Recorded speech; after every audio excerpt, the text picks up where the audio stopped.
Assalamualaikum warahmatullahi wabarakatuh. Jumpa lagi kita berjumpa dengan saya Arif Rautomo atau Arif RH dalam rekaman video iseng Reborn. Ya.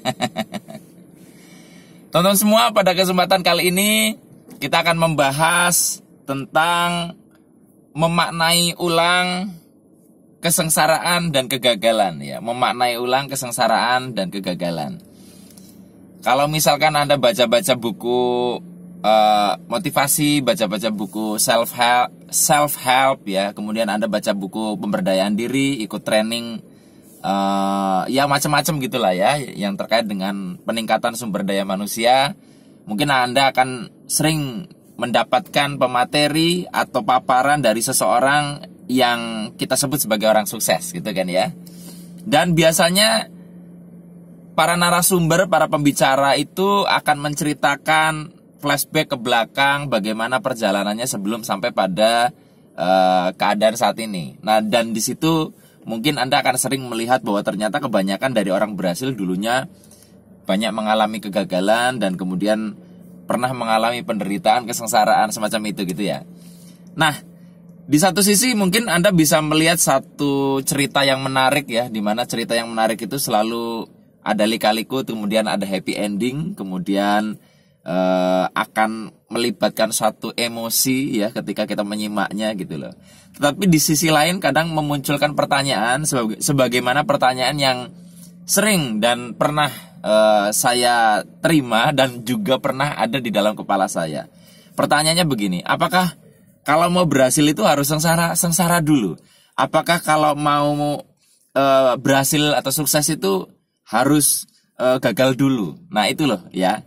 Jadi di satu sisi itu menimbulkan satu ketakutan gitu loh. Saya pengen sukses Pak, tapi kok kayaknya kenapa ya harus sengsara dulu gitu loh. Nah teman-teman semua, sebetulnya kita akan kembali lagi dulu kepada pengertian dari sukses atau berhasil pada umumnya. Berhasil atau sukses itu lebih gampangnya dimaknai sebagai sebuah situasi di mana kita mencapai sesuatu, ya, mencapai sesuatu dari sini ke sini, itu ya. Nah kemudian kalau gagal, ya, atau ya tidak berhasil itu ya berarti tidak sampai ke titik yang kita mau gitu loh. Nah, jadi disitulah lahir pengertian antara sukses dengan gagal gitu loh. Nah sebetulnya sebab pertama, mengapa orang itu berpikir bahwa untuk berhasil itu harus gagal dulu adalah karena mereka menggunakan kosakata gagal ya untuk mewakili sesuatu yang sebetulnya kalau menurut saya kurang pas disebut gagal ya. Jadi untuk mencapai satu tujuan kan kita perlu seperangkat alat sholat ya, bukan.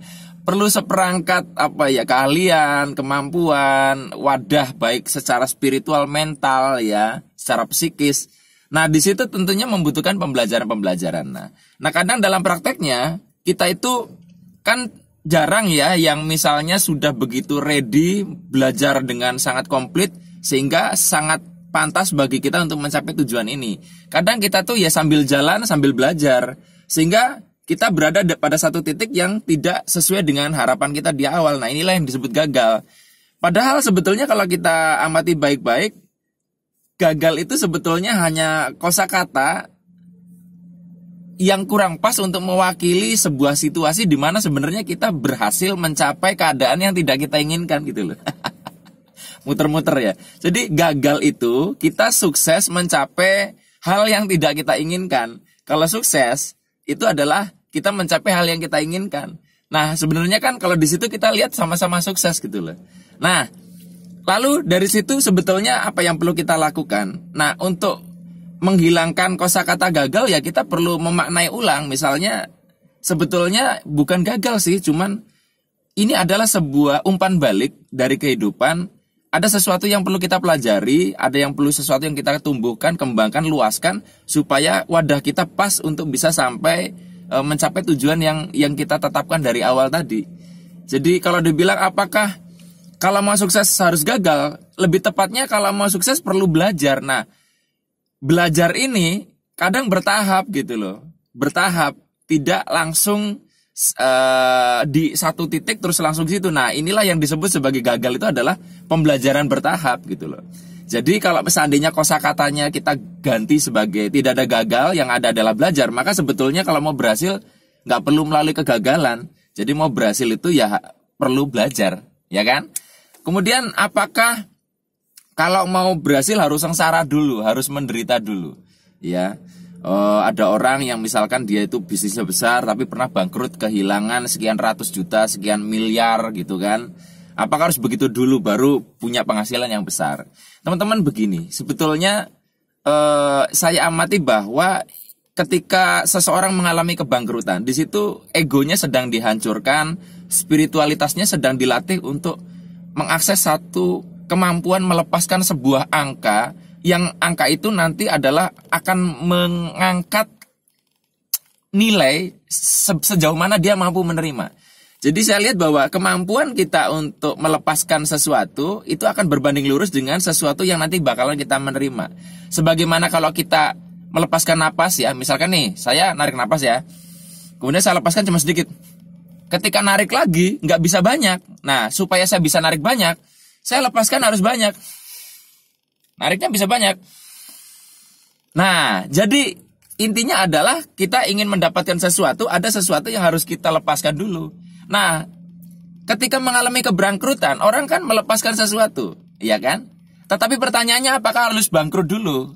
Apakah harus menderita dulu melalui kebangkrutan? Enggak, sebetulnya seandainya orang tersebut mau melepaskan secara sadar, misalkan melalui zakat, melalui sedekah, melalui apapun dia bagikan gitu, maka ya itu sudah menggantikan proses pembesaran wadah tanpa harus melalui kebangkrutan.